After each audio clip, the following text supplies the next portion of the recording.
आगे बढ़ जाती है, जहां एक लड़का अपने दूसरे क्लास फेलो को तंग कर रहा होता है और वहां मेन कैरेक्टर जेसन आ जाता है और उसे बचाता है।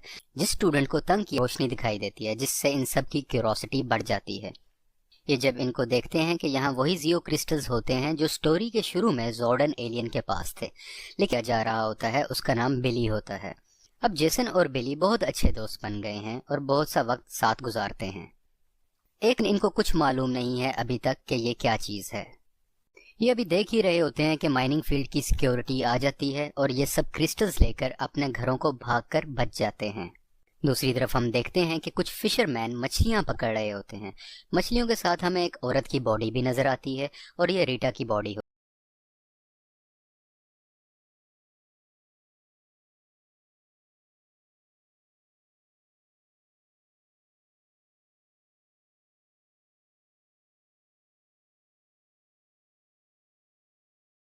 पावर आ जाती हैं जो इनकी स्ट्रेंथ और स्पीड बढ़ा देती हैं। उसके अलावा ये सब लंबी लंबी छलांगे भी लगा सकते हैं।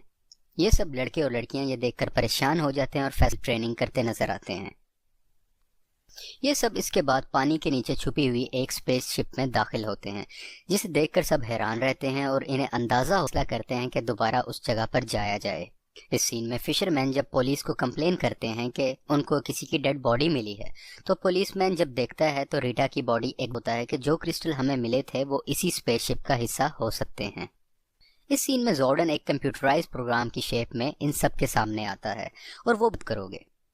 दूसरी तरफ रीटा अपनी मैजिक गोल्ड स्टिक पूरी करने के लिए गोल्ड की तलाश में निकली हुई होती है, क्योंकि इसकी गोल्ड दम से जिंदा हो जाती है और पुलिसमैन को मारकर शहर की तरफ रवाना हो जाती है। अब ये तीनों लड़के और दोनों लड़कियां अपनी पावर्स को चेक करते हैं और थोड़ी सी बेसिक बताता है कि अगर ये क्रिस्टल्स तुम सबको मिले हैं तो तुम सब पावर रेंजर्स हो, जैसे कि मैं हुआ करता था। अब तुम इन क्रिस्टल्स और प्लेनेट अर्थ की हिफाजत में मैजिक होता है और जो उसकी मदद करती है अपनी आर्मी जगाने के लिए।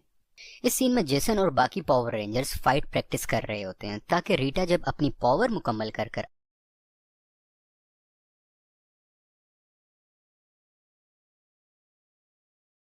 में पावर रेंजर्स वहां पहुंच जाते हैं और इन सब से लड़ाई करना शुरू कर देते हैं, जो मूवी में बहुत अच्छे से पेश किया गया है।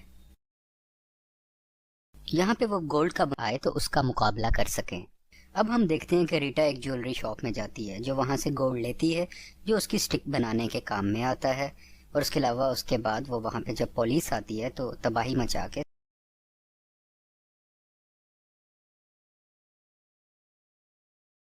और ये बॉट्स का इस्तेमाल भी कर सकते हैं, जो हम आगे जाकर देखेंगे। इस सीन में रीटा अपनी आर्मी को जगा देती है और एक गोल्ड का बहुत बड़ा रोबोट बनाती है। इतनी ही देर बना हुआ रोबोट शहर की तरफ चला जाता है और ये तमाम पावर रेंजर्स अपने बॉट्स में बैठकर शहर की तरफ रवाना हो जाते हैं ताकि उसको नुकसान करने से रोका जा सके। यहाँ पे तमाम पावर रेंजर्स अपने बॉट्स को इकट्ठा कर लेते और एक बहुत बड़ा जॉइंट रोबोट बना लेते हैं, जिसकी पावर बहुत ज्यादा होती है। ये सब मिलकर बहुत अच्छी फाइट करते हैं और रीटा और उसके जॉइंट रोबोट को हरा देते हैं और उसकी तमाम आर्मी को खत्म कर देते हैं। यहाँ पे शहर का नुकसान तो होता है लेकिन बड़े नुकसान से बच जाते हैं। इसके बाद ये तमाम लोग खुश होते हैं और आइंदा भी प्लेनेट अर्थ की हिफाजत करने का